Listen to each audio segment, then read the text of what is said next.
And then the more you learn, so the more na mas marami kang natututunan, the more places you'll go. Mas marami yung mga places na mapupuntahan mo. So, ito rin yung gusto kong sabihin sa inyo na this is yung parang magic ng pagbabasa. Kasi pag nagbabasa kayo, you don't have to go anywhere. Hindi ninyo kailangang pumunta kung saan-saan. Kasi once you open a book, pag binuksan ninyo yung libro, it's like going to different places. Kasi di ba,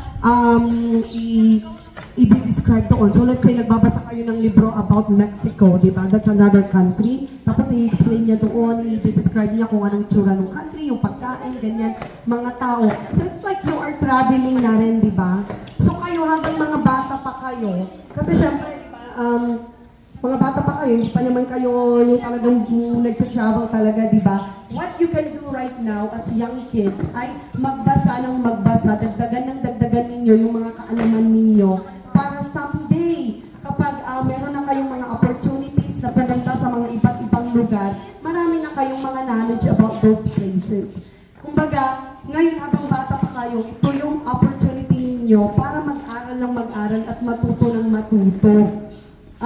Para someday, diba, yung ma-appreciate ninyo yung kung ano yung mga nangyayari sa buhay ninyo, magiging matalino kayo, magiging magaling kayo sa pagsasalita, magiging, ano yan, it relieves din yung parang mga stresses ninyo, mga anxieties for entertainment purposes, diba?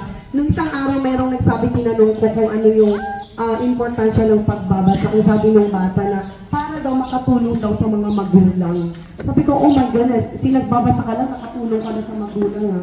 And that is so true, kasi kung nagbabasa kayo, matatapos kayo sa pag-aaral with flying colors. Ang ibig sabihin nun, na matataas yung mga grades ninyo, and then, ipupursue ninyo yung high school ninyo, yung college ninyo, kung ano yung mga interest ninyo, diba? Okay, raise your hands if you are still listening to me. Kung nakikinig pa rin ba kayo sa akin, raise your hands. Ay, walang nakikinig? Okay. Raise your hands. Okay, so nakikinig pa naman, pa naman kayo, diba? Okay, so yun lang yung gusto ko lang sabihin na take advantage of this time.